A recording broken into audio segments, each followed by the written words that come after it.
नमस्कार मित्रांनो, भगवान शंकराचे शिवपुराणातील 11 उपाय, आपल्या जीवनातील माहीत नसलेल्या महत्त्वाच्या गोष्टी. तर चला तर मग बघूया. नंबर 1.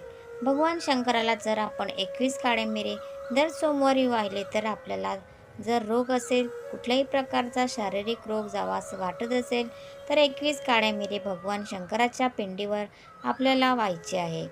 आपले जे दुश्मन असतात ते आपल्याला काही नसताना सतावतात, दुश्मनी करतात, तर दुश्मनी पूर्णपणे खतम होऊन जाते. भोग नाहीसा होतो आणि विशेष म्हणजे घरामध्ये कलह असेल, भांडण असेल ते मिटते आणि संपदा घरामध्ये नांदते. नंबर 2. सोमप्रदोषच्या दिवशी आईने आणि वडिलांनी मुलाच्या नावाने उपवास करायचा. आपला मुलगा स्थिर राहावा, आपल्याला वाईट बोलू नये, तर हा सोमप्रदोष त्यासाठीच सांगितलेला आहे. आणि आपण त्याच्या नावाने सोमप्रदोष केला आणि संध्याकाळी महादेवाला जाऊन नमस्कार करून आलो तर 4 ते 5 सोमवार आपल्या मुलात सुधारणा होईल. नंबर 3. एक बेलाचे झाड लावले तर 1 कोटी शिवलिंग म्हणजे 1 कोटी मंदिर बांधण्याचं पुण्य मिळतं.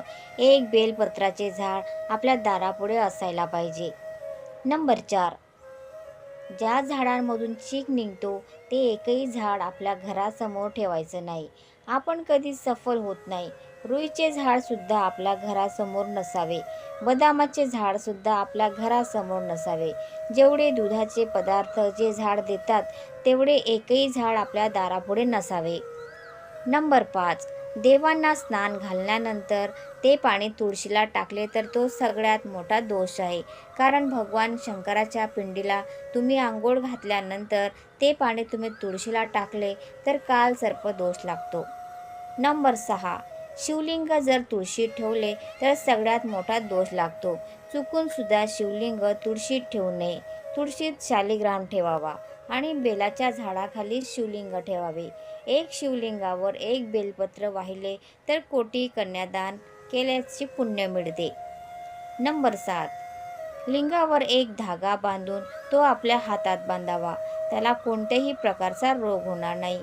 कुठल्याही प्रकारचा अकाल मृत्यू हे येत नाही. कारण पहिले लोक तिथून नाडीत तपासत होते म्हणून तिथे धागा पाहिजे तिथे कायम दाब पडतो. त्या लोकांना कुठल्याही प्रकारचा रोग होत नाही.